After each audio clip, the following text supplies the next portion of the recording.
الحمد للہ رب العالمین والعاقبۃ للمتقین والصلاة والسلام علی سید المرسلین۔ ناظرین کرام، السلام علیکم ورحمۃ اللہ وبرکاتہ۔ ایمانی صفات کا عنوان لے کر آپ کی خدمت میں حاضر ہوں۔ ایمانی صفات کے منافی کیا چیز ہے، ایمانی صفات کے مطابق کیا چیزیں ہیں، وہ چیزیں آپ کے سامنے پیش کر رہا ہوں۔ اللہ کے رسول صلی اللہ علیہ وسلم نے دو ایمانی صفات کا ذکر فرمایا جو پچھلے درس میں بیان کیا گیا تھا۔ خاموشی کی عادت ڈالو، یہ ایک ایمانی صفت ہے، اور حسن اخلاق کے ساتھ پیش آؤ، یہ ایک ایمانی صفات میں شامل ہے۔ زیادہ خاموش رہنے کا مطلب یہی ہے کہ بے ضرورت نامناسب ناپسندیدہ باتوں سے آدمی اپنی زبان کو روک کے رکھے۔ جس آدمی کا یہ طرز عمل ہوگا قدرتی طور پر وہ زیادہ خاموش رہنے کی عادت ڈالے گا۔ پھر ذرا اس بات پر بھی نگاہ ڈالیے، اللہ کے رسول صلی اللہ علیہ وسلم کی زندگی کو پوری کائنات انسانیت کے لیے نمونہ بتایا گیا ہے۔ اللہ کے پیارے پیغمبر کو اس دنیا میں سب سے زیادہ بولنے کی ضرورت تھی کہ قیامت تک پیدا ہونے والے بشریت کے لیے آپ کو ہدایات دینی تھی۔ پھر یہ کہ آپ ضرورت سے زیادہ بولنے کی کوئی کمی نہ کرتے تھے، بتانے کی ہر چھوٹی بڑی بات آپ بتاتے، لیکن اس کے باوجود آپ کو دیکھنے والے صحابہ، انصار کی جماعت، مہاجرین کی جماعت آپ کا حال بیان کرتے ہیں۔ صحابہ آپ کی سیرت بیان کرتے تھے، آپ کی سیرت کیا تھی، کیا مقام تھا حسن اخلاق میں۔ یہ روایت شرح السنہ کی ہے، امام بغوی رحمۃ اللہ علیہ کی معروف کتاب۔ کہتے کان رسول اللہ صلی اللہ علیہ وسلم طویل السمت، یعنی اللہ کے رسول صلی اللہ علیہ وسلم بہت زیادہ خاموش رہا کرتے تھے۔ ایک دوسری حدیث میں ہے کہ وَلَا يَتَكَلَّمُ إِلَّا فِي مَا يَرْجُو ثَوَابَهُ، اللہ کے رسول صلی اللہ علیہ وسلم صرف وہی بات کرتے تھے جس میں ثواب کی امید ہوتی تھی۔ ان تمام باتوں سے اس بات کا پتہ چلتا ہے کہ زبان کا استعمال بے جا نہ ہو، ورنہ خاموشی اختیار کی جائے۔ آئیے اس سلسلے میں ایک حدیث اور آپ کے سامنے پیش کر رہا ہوں، جس کو امام بیہقی رحمۃ اللہ علیہ نے اپنی کتاب شعب الایمان میں ذکر کیا ہے۔ بڑی عظیم کتاب ہے۔ عمران ابن حطان سے روایت ہے، قال اتیت ابا ذر، کہتے ہیں کہ میں ابو ذر غفاری کے پاس آیا، فوجدته فی المسجد محتبیا بکساء اسود، آپ ایک کالے چادر کے ساتھ گوٹ لگا کر بیٹھے ہوئے تھے، بیٹھے ہوئے دونوں پیروں کو اٹھا کر دونوں پیروں کے ہاتھوں سے پکڑے ہوئے تھے۔ اس کو عربی زبان میں احتبا کہتے ہیں، اردو زبان میں کہتے ہیں گوٹ لگا کر بیٹھنا۔ وحدہ اکیلے بیٹھے ہوئے تھے۔ فقلت یا ابا ذر، عمران ابن حطان کہتے ہیں کہ میں نے کہا ابو ذر، ما هذه الوحدہ، یہ بتائیے کہ الگ تھلگ رہنا، تنہائی، یکسوئی کیسے ہے؟ بالکل اکیلے آپ بیٹھے ہوئے ہیں۔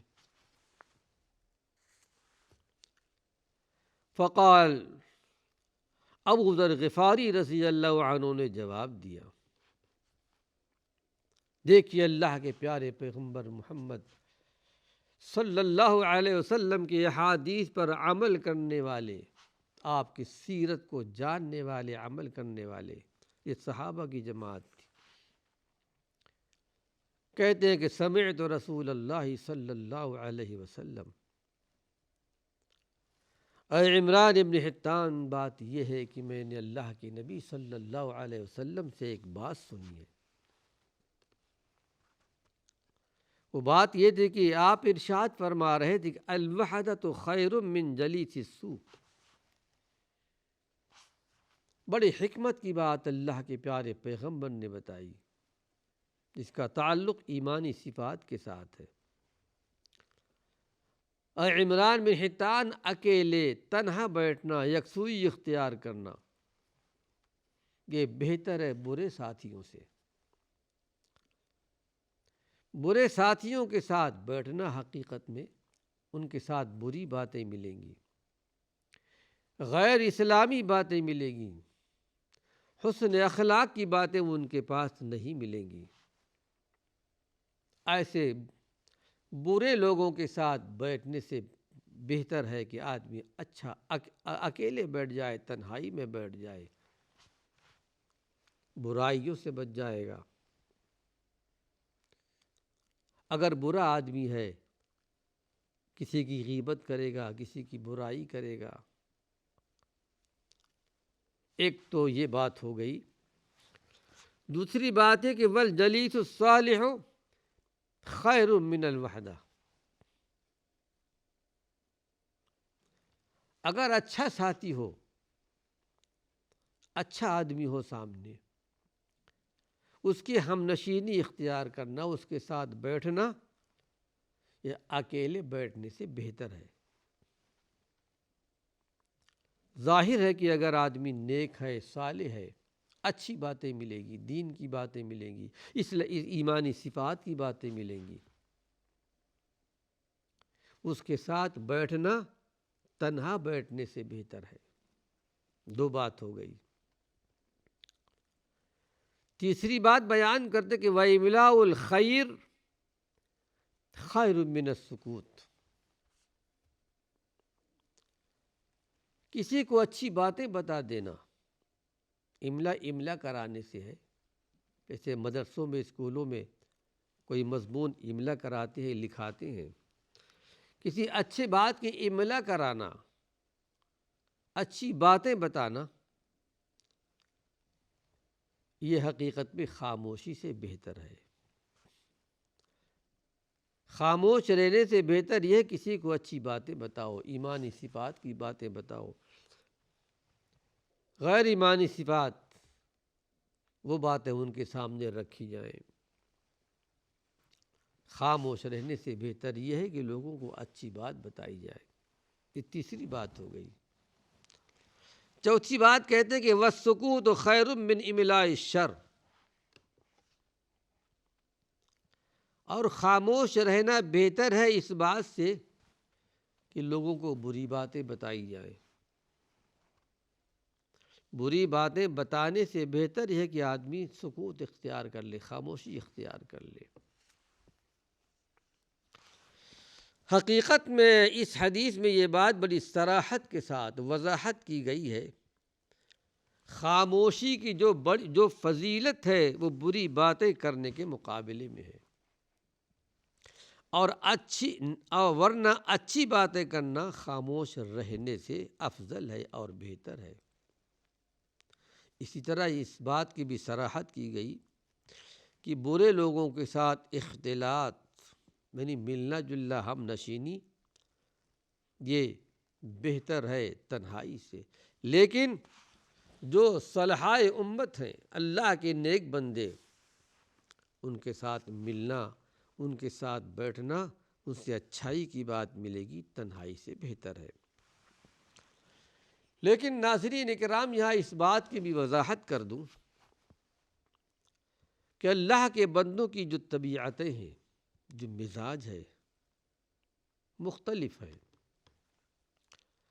اور اللہ کے پیارے پیغمبر کی جو تعلیمات ہیں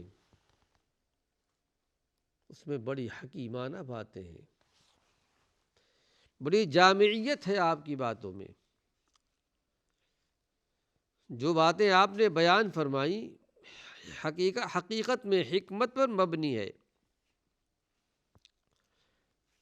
اور آدمی اگر سمجھ لے اس بات کو تو ہر مزاج کا آدمی اپنے اپنے طبیعت کے مطابق اللہ کے پیارے پیغمبر کی اس حدیث کو سامنے رکھ کر عمل کرے گا تو ہر ایک کی اصلاح ہو جائے گی، ہر ایک پر عمل بھی ہو جائے گا۔ مثلاً بعض لوگوں کا ذوق اور مزاج ایسا ہوتا ہے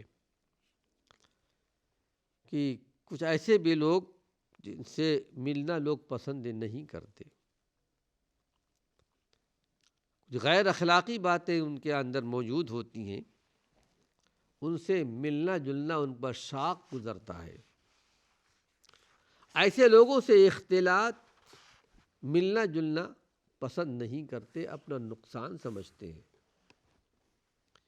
ایسے لوگوں کے لیے اللہ کے رسول صلی اللہ علیہ وسلم کی یہ تعلیم اور رہنمائی موجود ہے، جس کا ذکر ابو ذر غفاری نے کیا ہے، جس پر وہ عمل کیا کرتے تھے، تنہا اکیلے بیٹھے ہوئے تھے، اور اس سلسلے میں حدیث بھی بیان کر دی۔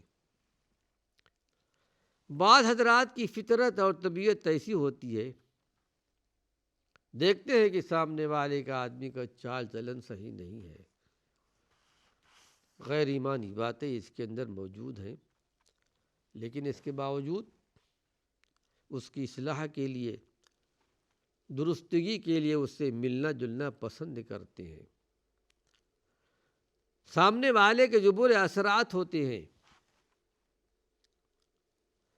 اس اثرات سے اپنے آپ کی حفاظت کرتے ہوئے اس سے ملنا جلنا پسند رکھتے ہیں اور اس کے ساتھ ملتے جلتے ہیں، اور صحابہ کرام کی ایک بڑی جماعت اس پر عمل کرتی تھی۔ اور ایک حدیث اور اس سلسلے میں آپ کے سامنے بیان کر دوں، اللہ کے پیارے پیغمبر نے ایک مرتبہ بیان فرمایا تھا، ایک آدمی جو آدمیوں سے ملتا جلتا نہیں ہے، تنہا اکیلے رہتا ہے، یعنی دوسرے لوگوں سے اگر ملتا ہے تو اسے کچھ تکلیفیں پہنچتی ہیں، کچھ باتیں آدمی سنا دیتا ہے، نازیبا باتیں سننی پڑتی ہیں، ایک یہ آدمی، اور دوسرا ایک ایسا آدمی جو لوگوں سے ملتا جلتا ہے، اس سے باتیں سننی پڑتی ہیں، اختلاط رکھتا ہے، ہم نشینی، کچھ دین کی باتیں بتاتا ہے، تو یہ پہلے آدمی والے سے زیادہ بہتر ہے۔ ایک آدمی جو آپ دوسروں سے تکلیف نہ پہنچے اپنے آپ کو الگ کر کے رکھتا ہے، ایک آدمی گھل مل جاتا ہے، ان سے اذیتیں پہنچتی ہیں، یہ زیادہ بہتر ہے اس آدمی سے۔ تو صحابہ کا عمل ہر طریقے کا رہا ہے، لیکن جو لوگ اپنے تنگ نظری سے سب کو ایک ہی حال اور بالکل ایک ہی رنگ میں دیکھنا چاہتے ہیں، حقیقت میں وہ غلطی پر ہیں، ہر ایک کا مزاج الگ ہے۔ ابو ذر غفاری رضی اللہ عنہ کا ایک عمل تھا، صحابہ کا ایک عمل تھا۔ آئیے ایمانی صفات کے تعلق سے ایک اور حدیث آپ کے سامنے پیش کر رہا ہوں، جس کو امام مالک رحمۃ اللہ علیہ نے اپنی کتاب موطا میں، موطا حدیث کی وہ پہلی کتاب ہے امام مالک رحمۃ اللہ علیہ کی، جو سب سے پہلے مسجد نبوی کے اندر یہ کتاب لکھی گئی۔